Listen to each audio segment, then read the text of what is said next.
নমস্কার বন্ধুরা, আজকে আমি গরমের দুপুরে আদর্শ অভিনব ঝিঙের একটি নিরামিষ পাতলা ঝোলের রেসিপি শেয়ার করব। কম তেল মশলায় তৈরি সুস্বাদু ও পুষ্টিকর একটি রান্না। গরমে শরীর ও মন জুড়াতে এই রেসিপির জুড়ি মেলা ভার। শুধুমাত্র 1 চামচ মটর ডাল দিয়ে একদম নতুন একটি ঝিঙের নিরামিষ রেসিপি। দুপুরবেলা গরম ভাতের সাথে এই রেসিপিটি থাকলে কিন্তু আর কোনো কিছুরই প্রয়োজন হবে না। তো প্রথমেই এখানে আমি 1 চামচ মটর ডাল নিয়ে নিলাম। এখানে আমি মটর ডাল নিয়েছি, আপনারা কিন্তু ছোলার ডালটাও নিতে পারেন। যেহেতু এটা নিরামিষ রান্না তাই ছোলার ডাল কিংবা মটর ডালই নেবেন।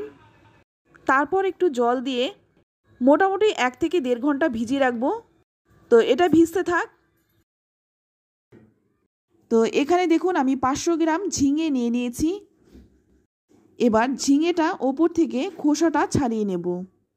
যেহেতু ঝিঙে একটি জলা সবজি তাই খোসাটা কিন্তু একদম পুরোপুরি ছাড়াবো না, হালকাভাবে একটু খোসা রেখে তবে কিন্তু এই ঝিঙেটা ছাড়িয়ে নিলাম। দেখুন এইরকমভাবে খোসাটা ছাড়িয়ে নিয়েছি। তো এইভাবে আমি সমস্ত ঝিঙেটার খোসাটা ছাড়িয়ে নিলাম। এবার ঝিঙেটা কেটে নেব। তো দেখুন ঝিঙেটা আমি একটু লম্বা লম্বা করে কেটে নিচ্ছি। তো সমস্ত ঝিঙেটাই কিন্তু একই রকমভাবে কেটে নিলাম। ঝিঙে কাটার পরে কিন্তু ধোয়া যাবে না, তাই কাটার আগেই কিন্তু ভালো করে ধুয়ে নিতে হবে। এবার রান্নাটা করার জন্য কড়াই গরম করে নিয়ে এর মধ্যে দিয়ে দিচ্ছি 1/2 চামচ গোটা জিরে আর দিয়ে দিচ্ছি 1/2 চামচ 5 ফোড়ন। গোটা জিরে আর 5 ফোড়নটাকে শুকনো খোলায় একটু ভেজে নেব। তবে একটু খেয়াল রাখবেন মশলাটা যাতে পুড়ে না যায়, পুড়ে গেলে মশলার গন্ধটাই চলে যাবে। এবার ঠান্ডা করে এটা গুঁড়ো করে নেব। এবার ওই কড়াইয়ের মধ্যে দিয়ে দিচ্ছি 2 চামচ সর্ষের তেল, ফোড়নে দিয়ে দিচ্ছি 2টো তেজপাতা। তো রান্নাটা আমি সর্ষের তেলেই করব। আর দিয়ে দিচ্ছি 1/2 চামচ গোটা জিরে।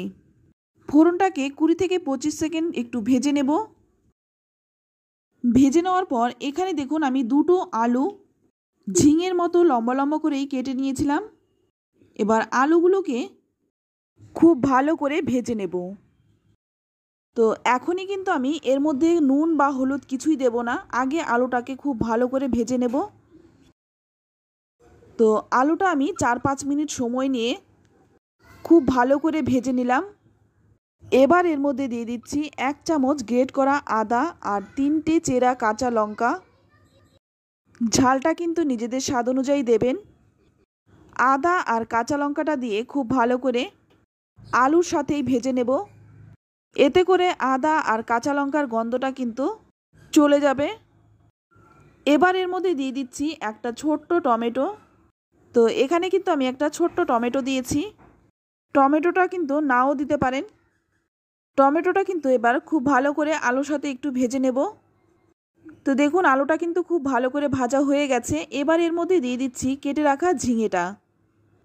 ঝিঙেটা কিন্তু আলুর সাথে খুব ভালো করে মিশিয়ে নেব।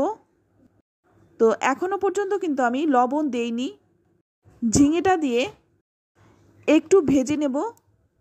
তবে এই সময় কিন্তু গ্যাসের আঁচটা একদম হাইতেই থাকবে। একটু ভেজে নিয়ে এইবারে এর মধ্যে দিয়ে দিচ্ছি স্বাদ মতো লবণ আর দিয়ে দিচ্ছি 1/2 চামচ হলুদ গুঁড়ো। লবণ আর হলুদ গুঁড়োটা দিয়ে এবার ভালো করে মিশিয়ে নেব। রান্নাটা কিন্তু একদম হেলদি পুষ্টিকর একটি রান্না। আর এখন কিন্তু বেশিরভাগ মানুষের তেল মশলা খাওয়া একদমই বারণ, তাই এই রকম যদি হালকা পাতলা রান্না হয় তাহলে কিন্তু সেটা খেতেই পারেন। এবার একটা ঢাকা দিয়ে ঢেকে রাখবো। এটা ঢাকা থাক ততক্ষণে এখানে দেখুন যে মটর ডালটা আমি ভিজিয়ে রেখেছিলাম সেটা কিন্তু খুব ভালো করে ভিজে গেছে। এবার এই ডালটা আমি শিলে বেটে নেব।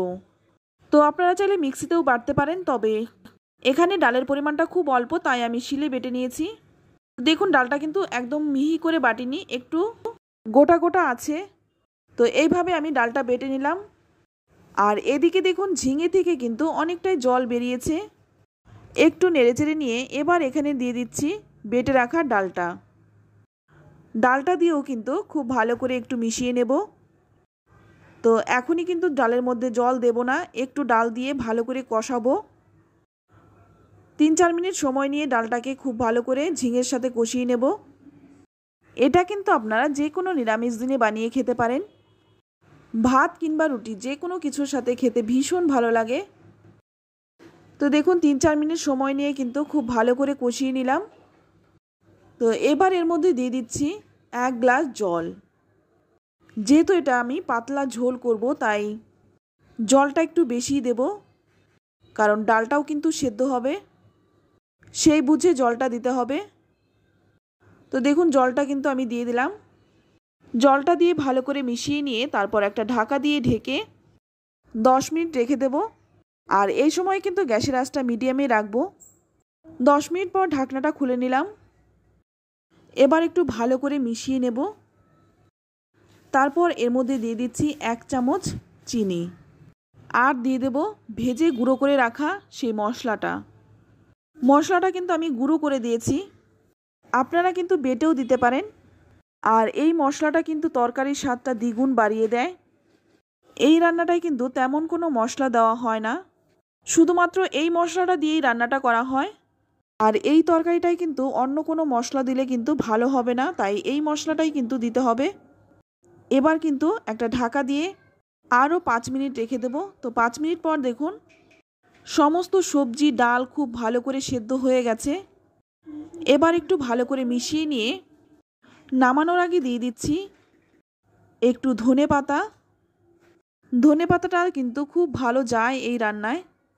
ধনেপাতাটা দিয়ে খুব ভালো করে মিশিয়ে নেব।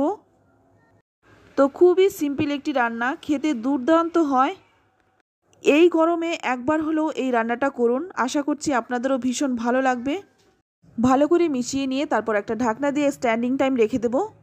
এই রান্নাটা যদি আপনাদের ভালো লাগে একটা লাইক করে দেবেন, আর আত্মীয় স্বজন বন্ধুবান্ধবের সাথে শেয়ার করতে পারেন। তো দেখুন নামিয়ে নিচ্ছি।